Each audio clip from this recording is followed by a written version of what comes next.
right, let's bring in our guest, Ben Howe, and get into it. I'm so curious where everybody is with the Maggie made me disappear.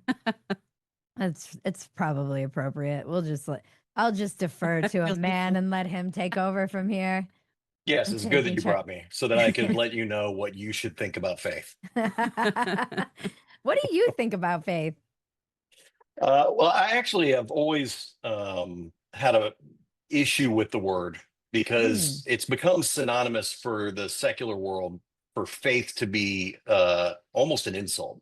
Like they love saying blind faith. People say that all the time. Some of us live by blind faith, I guess.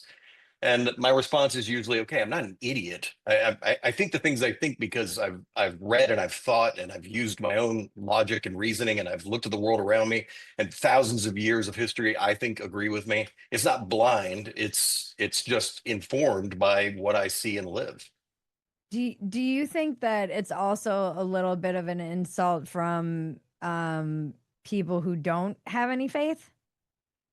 Yeah, I mean, the classic thing to point out is that when it comes to certain elements of science, you have to have faith. I mean, we can't go back and observe what happened 5 billion years ago. So if you're saying that X, Y, or Z happened before the Big Bang, something had to happen, then you have to have a measure of faith, whether or not you say it's a God or not. I just have found that faith has been weaponized a lot to be patronizing.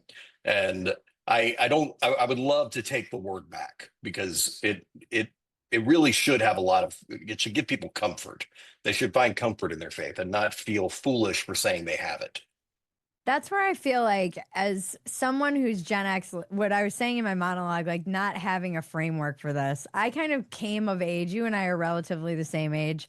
I kind of came of age during this kind of snarky, religion is silly. It was there. We had the moral majority, as you kind of allude to in the title of your book. So it wasn't Yeah. like it wasn't like it wasn't there, but it was definitely something the mainstream culture looked down on, and I don't feel like that's changed at all.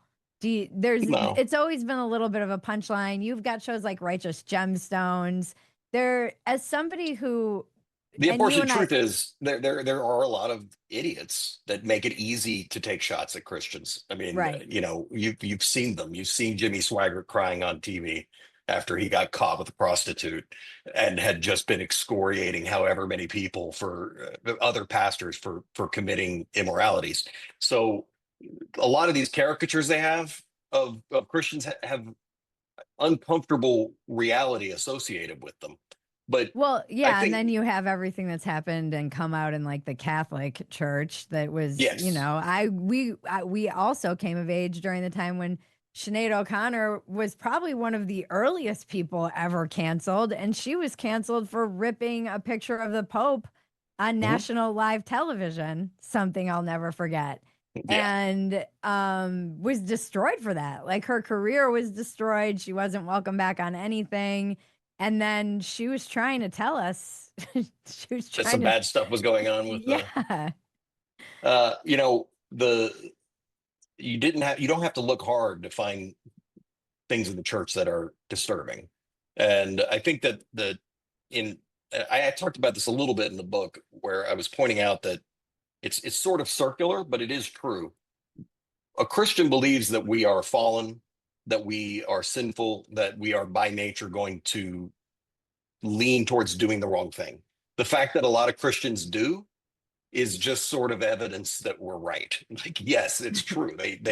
People screw up and sometimes are evil and use religion as a way to control others. All those things really happen. I think that, for me personally, faith, I was lucky. The people I grew up around, for instance, the Frank Turek, who was Charlie Kirk's mentor, he was a colleague of my father, and those types of guys were all around me when I was growing up. So I didn't get exposed as much to the righteous gemstones type stuff. I was right. mostly around much more the kinds of people that, like, when they talk you really listen. And it just gave me a different view of faith, which I think is very faith as being very informed. And so many people look at faith as being uninformed. They look at it as being uneducated. And I grew up in a world where it was the exact opposite. My dad had a PhD and all of his colleagues did, and they were very educated. And this is the conclusion they came to. There is a God and he loves you.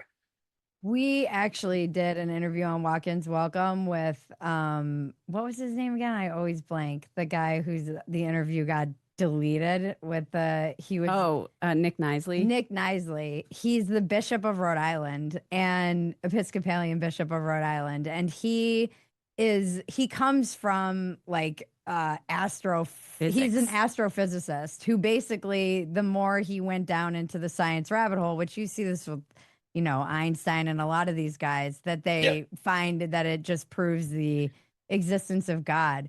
Now, I do have a question too, because Frank Turek was somebody who explained something that I was raised Catholic. I always joke and call myself a recovering Catholic when I'm in AA meetings. And he Let me talked pause about you before you ask and let you know that I am no Frank Turek. Go ahead. No, So I don't know what apologetics are. So I keep seeing this and I don't know okay. what it is. I think a lot of people, I mean, unless you're in this, I don't know what it is. It means explanation. It means explaining something. And, it's synonymous with educated theology. I mean, my dad teaches apologetics. So for instance, he wrote a book called When Critics Ask with Dr. Norman Geisler. And what it does is it goes through each and every a contradiction that they could find in the Bible and provides explanations for it as to why that would be. So that is apologetics, the explanation of what needs to be understood. I needed this when I was getting kicked out of Bible school for pointing out there were contradictions. Yes. Yeah. How do you feel about your book? How did in this hindsight make you? I mean, how did this make you feel? You wrote this book. You come from the right. You saw what was happening with the right and evangelicals. You wrote a book about it. How do you feel in this moment? Well, I will tell you this. When I wrote my book, it was after a few years of being very frustrated with the right. What I saw on the right was a lot of people making what I thought were excuses for anything and everything Trump did. And essentially saying that because he was serving some greater purpose, that he could get away with it. And my concern was that it was sort of giving him like a sin pass. Like he could do whatever he wanted as long as he was serving this great interest for us. And the more spiritual people got about defending him, the more wary I got of what was going on. So when I wrote the book, what I was basically saying was, don't go into the voting booth and believe that you're voting for the party of God. Go into the voting booth because you are taking your faith with you in everything that you do and let it inform what you're doing. But you're not pulling the lever for or against God when you're going into there. Right. There isn't one party who gets to claim ownership of God. However, I will say in this moment, it is hard not to go, never mind, there is one party that has God, and it's these guys over here, the ones not shooting people. Like that it is hard not to get to that point. I'm keeping myself in check a little bit and letting the grief, because I knew Charlie and like, this has been profoundly had an effect on me. So I'm letting the grief pass for a little bit. But my feeling as of now is that if there was a time where Donald Trump's persona was uncalled for because he was too much of a asshole, it was because at that time people didn't need that much of an asshole. But there is a part of me that's going, okay, maybe we need this much of an asshole given the way things are going. Like, and I haven't figured out where I'm coming out yet on that.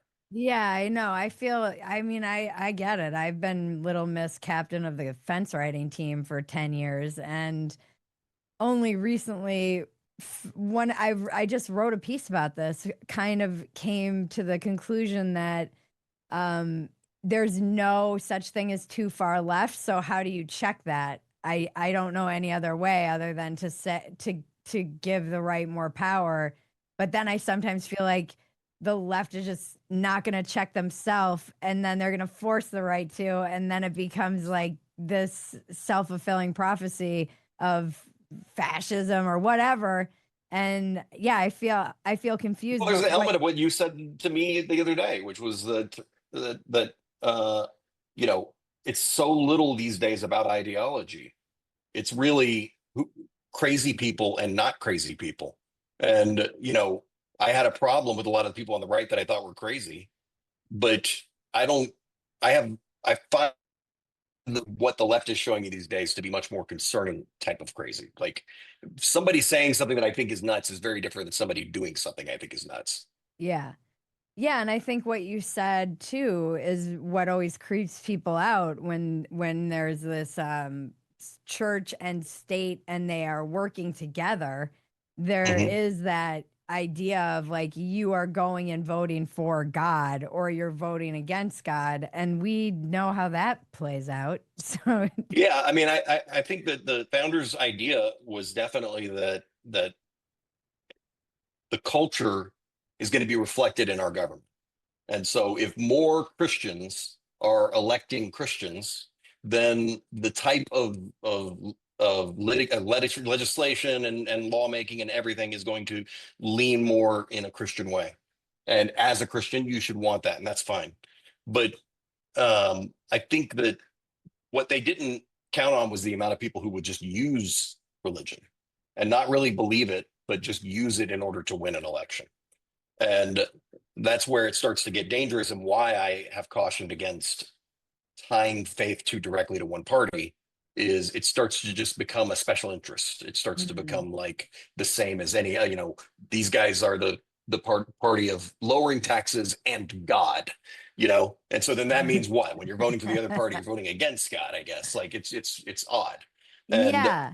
and dangerous, I think. Yeah, and when I think about it, the right was always kind of associated with as the God Party, Oh, even in my actually, you'd be youth. surprised. It was really in the 70s that really started to take off. Like, Mm, first of all, most of the political parties, both political parties and everyone, were more directly faithful publicly in the decades past. But in the 70s was about when a lot of what you think of as the modern political evangelical sort of came onto the scene. And part of the reason they came onto the scene was because Jimmy Carter was very much a Southern evangelical. He was a Christian and was known for his faith, etc. But Jerry Falwell and a lot of the other pastors that formed the moral majority were like, he does not represent us. He does not mm, represent what they believe was the moral majority. That was when the very first, like, when I was doing the research for the book, that was one of the first times that I could find where the same thing we heard in 2016, how people would say anybody but Hillary. They were saying that about Carter.